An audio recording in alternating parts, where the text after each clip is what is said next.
Hi, this is Amir Khan and you're watching BehindTheGloves.com.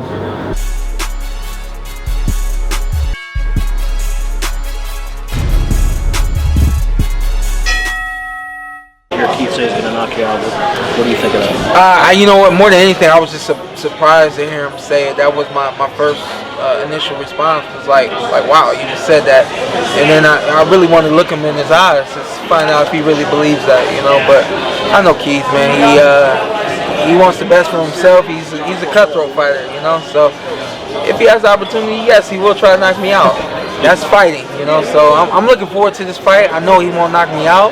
And I'm looking forward to knocking him out. Shawn, you said when you, I'm sorry, okay. You said when you looked in his eyes. Yeah. Did you sense that he believed it or not? Honestly, no. I think what I read, and my tuition is pretty good, you know. What I read was he was trying to force me to believe it, but you know, he was trying to convince me with his eyes that he believed that he was gonna knock me out, but I don't think he believes it. Can you target his neck area and his lower? I mean, the fact that he was in a bad accident, he's obviously trying to get back to it. Can you? Why are you laughing at? You don't think he was in an accident? No. I'm not saying that. You know what? I'm a competitor. You know. I'm not trying to kill the kid. I laughed because that was the first thing I thought was like, you know, if I did like, you know, trigger something, you know, you know what could happen, you know. But no, this is gonna be a great fight.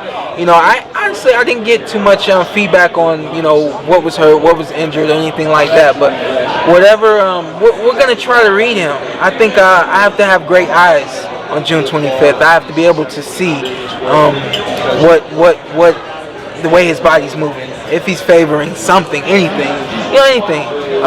You know, if he punches his arm out too quick, you know, anything. You know, if he hurts his hand, you know, I have to be able to sense that, feel that, see that, and capitalize on it. Because he obviously hurt his neck, and so his ability to take a punch might be in doubt initially. And you know what? And I respect him for you know, saying, hey, we got to postpone this fight. So because I would rather him do that than us fight. Something happened, then he's saying, you know, hey, I hurt my neck, yada yada yada. You know, so we scheduled this fight June 25th. That's more than enough time for him to heal, and more than enough time for us to both be ready. Is this a better time for this fight, given that all those other fights we talked about take place? I mean, because there's a build-up. It's almost like there has been these a build-up. are perceived to be the best two guys other than Kell Brook, and it seems like there's been a build-up. All those other fights. When we were going to fight in March, people were saying this could be the fight of the year, and then people were saying it's kind of soon for you to say that. And I kind of felt like that. I kind of felt like, you know, man, if we fight in March, then we got a long way to go for someone to try to top us, you know. But I think, you know, us being in basically the middle of the year, you know, that we're on both sides of it, man. We've had some pretty good fights before us, and you know, hopefully we light it up. I know we will. I know I will.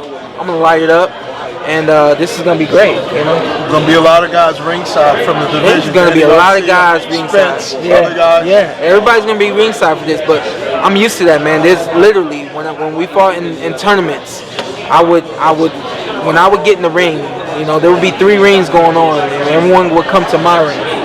They'd sit on the floor if they had to in order to get in front of my ring when I fought. So I'm used to that. I love that. I loved being able to command people to come down and watch me fight like that, you know. So the same thing goes for this fight. This is nothing new for me. You guys were, I remember the Danny Garcia-Lamont Peterson fight.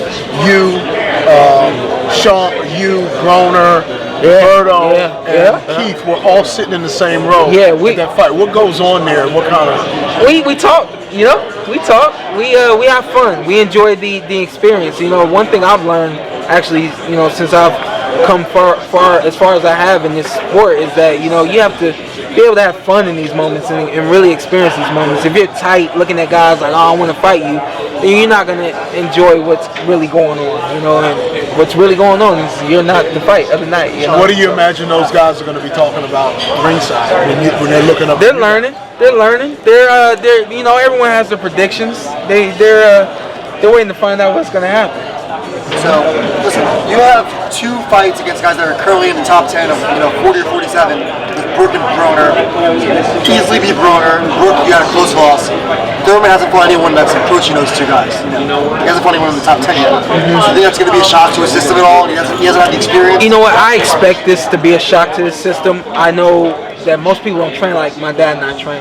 My dad and I train. We bring in the toughest of the toughest. You know, we'll be at the end of our camp still training with guys that are 170 pounds. You know, I've trained with Demetrius Andrade for Devin Alexander. You know, so we train very hard. We treat our training as if it's a fight. If he's not doing that in his training, which I don't expect he'll do, maybe he will.